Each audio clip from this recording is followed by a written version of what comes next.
Baik,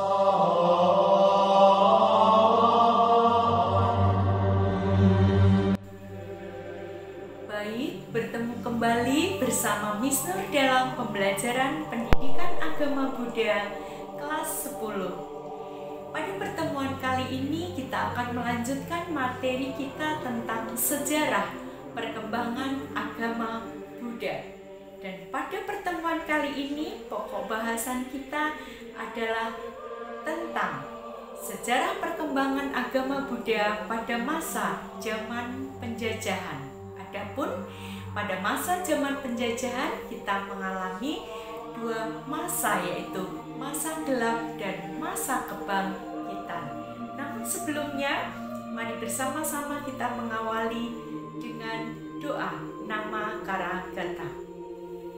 Arahang Sama Sambuddho Bhagawa Buddhang Bhagawatang Abhiwademi Swakato Bhagawata Dhammo Dhammang Namasami Supatipanno Bhagavato Sawaka Sangho Sanghang Namami. Satisata Bhawantu Sukitata. Semoga semua makhluk hidup berbahagia. Sadu, sadu, sadu. Baik, langsung saja kita bahas tentang perkembangan agama Buddha pada masa zaman penjajahan. Perkembangan agama Buddha pada zaman penjajahan. Perkembangan agama Buddha pada zaman penjajahan terbagi menjadi dua masa, yaitu masa gelap dan masa kebangkitan. Masa gelap yang dimaksud adalah masa gelap agama Buddha di Indonesia, dan masa kebangkitan adalah masa kebangkitan agama Buddha di Indonesia. Baik, kita langsung saja membahas tentang masa gelap agama Buddha di Indonesia. Masa gelap agama Buddha di Indonesia merupakan masa di mana agama Buddha tidak lagi terdengar suaranya, tidak lagi dikenali oleh masyarakat Indonesia pada kala itu.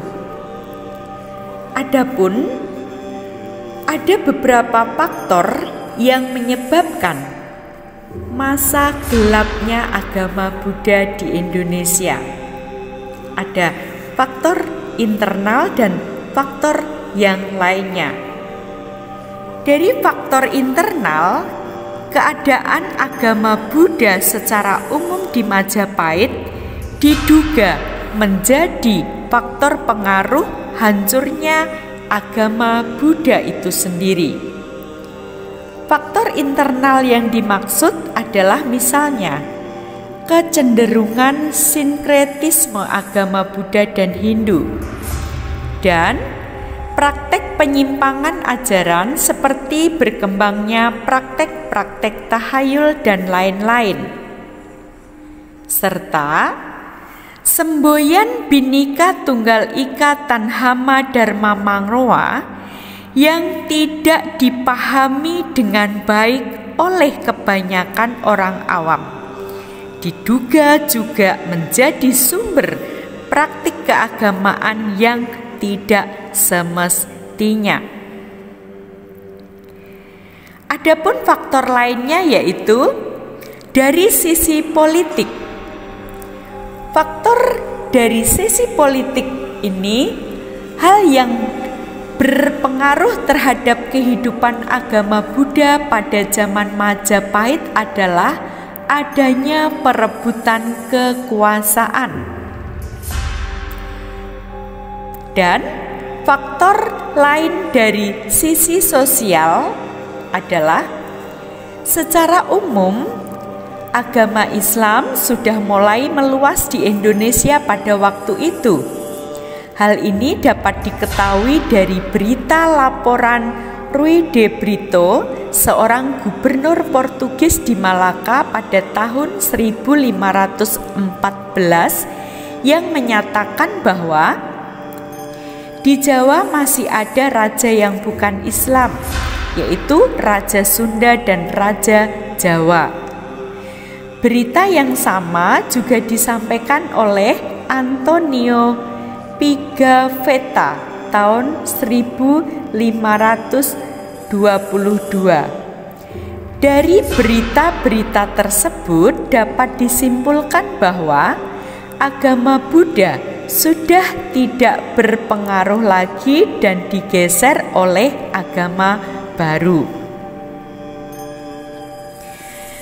Zaman sesudah runtuhnya Majapahit adalah masa gelap agama Buddha. Memang tidak ada sumber sejarah yang ditemukan yang menceritakan keadaan agama Buddha waktu itu. Hal ini dapat dimengerti bahwa masyarakat secara umum sudah tidak lagi memeluk agama Buddha. Itulah penjelasan mengenai masa gelap agama Buddha di Indonesia. Selanjutnya, mari kita bahas tentang masa kebangkitan agama Buddha di Indonesia. Kerajaan Majapahit yang mengalami keruntuhan pada tahun 1478 juga membawa dampak runtuhnya pilar-pilar kejayaan agama Buddha di Nusantara atau Indonesia. Namun, rakyat yang tetap setia memeluk agama Siwa Buddha mengungsi dan berkumpul di berbagai tempat di Jawa Timur dan Pulau Bali.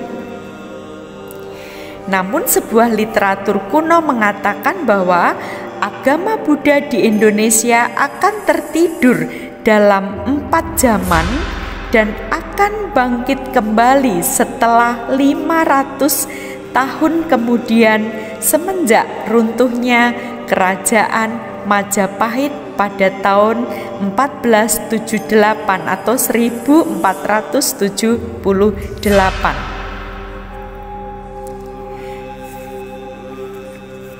Pada masa itu, di Indonesia hanya dikenal adanya 3 agama, yaitu agama Kristen Protestan, Katolik, dan Islam. Sedangkan agama Buddha tidak disebut-sebut meskipun Candi Borobudur telah kembali ditemukan pada tahun 1814 oleh Sir Thomas Stamford Raffles, Gubernur Jenderal Britania Raya di Jawa. Hal ini adalah salah satu sikap pemerintah kolonial Belanda waktu itu. Dengan demikian, agama Buddha dianggap sudah sirna di bumi Indonesia. Tetapi secara tersirat di dalam sanubari bangsa Indonesia, agama Buddha masih tetap terasa antara ada dan tiada. Nah, pada zaman pemerintahan kolonial Belanda, didirikan perhimpunan teosofi oleh orang-orang Belanda terpelajar. Tujuannya adalah mempelajari inti kebijaksanaan semua agama dan untuk menciptakan inti persaudaraan yang universal. Teosofi juga mempelajari tentang kebijaksanaan dari agama Buddha. Agama Buddha mulai dikenal, dipelajari dan dihayati dari ceramah-ceramah dan meditasi di Jakarta, Bandung, Medan, Jogja, dan kota-kota lainnya. Pada zaman penjajahan Belanda di Jakarta, timbul pula usaha-usaha untuk melestarikan ajaran Buddha. Ada Konghucu dan Lao Tse yang kemudian melahirkan organisasi Samkawe yang bertujuan untuk mempelajari ketiga ajaran tersebut. Dari sini pula kemudian lahirlah penganut agama Buddha dalam zaman kemerdekaan bangkit dan berkembang. Pada tahun 1932 di Jakarta telah berdiri International Buddhist Mission. Dan dengan lahirnya organisasi Samkau dan juga Perhimpunan Teosofi Indonesia serta Pemuda Teosofi Indonesia menjadi pelopor kebangkitan agama Buddha di Indonesia. Selain itu juga munculnya majalah-majalah yang berisikan tentang pelajaran teosofi, diantaranya pelajaran tentang ajaran Buddha, seperti contoh munculnya majalah Mustika Dharma. Itu juga sangat membantu dalam hal kebangkitan agama Buddha di Indonesia. Dan ada peristiwa penting juga di sini yang terjadi pada tanggal 4 Maret tahun 1934. Biku Narada menginjakkan kakinya di pelabuhan Tanjung Priok dan disambut oleh para tokoh-tokoh agama Buddha kala itu, disambut oleh Yosies Pandiens dan Chow Hin Hoi serta beberapa umat Buddha. Biku Narada adalah biku yang pertama datang dari luar negeri setelah berselang 500 tahun. Perlu Ananda garis bawahi, merupakan biku pertama setelah selama kurun waktu 500 tahun pada masa kejayaan agama Buddha. Karena pada masa zaman kejayaan agama Buddha di Indonesia itu banyak sekali para biku rohaniawan Buddhis yang ada di Indonesia. Biku Narada Thera memberikan ceramah agama Buddha di perkumpulan teosofi dan juga di kelenteng-kelenteng di beberapa kota, diantaranya di Bogor, Jakarta, Jogja, Solo, dan Bandung. Nah, begitupun peristiwa di Candi Borobudur pada tanggal 10 Maret tahun 1934, Biku Narada Thera turut hadir dalam upacara penanaman pohon bodhi yang dicangkoknya dari pohon bodhi yang asli di Buddha Gaya, India, tempat Buddha mencapai penerangan sempurna. Ya, jadi merupakan bibit asli di mana pohon tersebut berasal dari India. Nah, namun pada tahun 1980 pohon bodhi di Candi Borobudur tersebut ditebang karena akarnya merusak bangunan Candi Borobudur. Sebagai gantinya, Duta Besar Sri Lanka kemudian menyerahkan lagi cangkokan pohon bodhi yang berasal dari pohon bodhi di Wihara Anuruddhapura, Sri Lanka. Pohon ini juga keturunan atau cangkokan dari pohon bodhi asli yang dibawa ke Sri Lanka oleh Biku Mahinda dari India. Organisasi Buddhis lain pada zaman penjajahan yang berperan dalam kebangkitan agama Buddha di Indonesia adalah Java Buddhist Association. Organisasi ini menerbitkan majalah Namo Buddhaya dalam bahasa Belanda dan banyak menarik perhatian dan minat orang-orang China yang pada waktu itu telah banyak menganut agama lain, dan mengganti tradisi serta adat istiadat leluhurnya dengan kebiasaan Barat. Baik, itulah masa gelap dan masa kebangkitan agama Buddha di Indonesia.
Baiklah, demikian tadi kita sudah membahas tentang materi hari ini, dan jangan lupa kerjakan tugasnya dan upload tepat pada waktunya.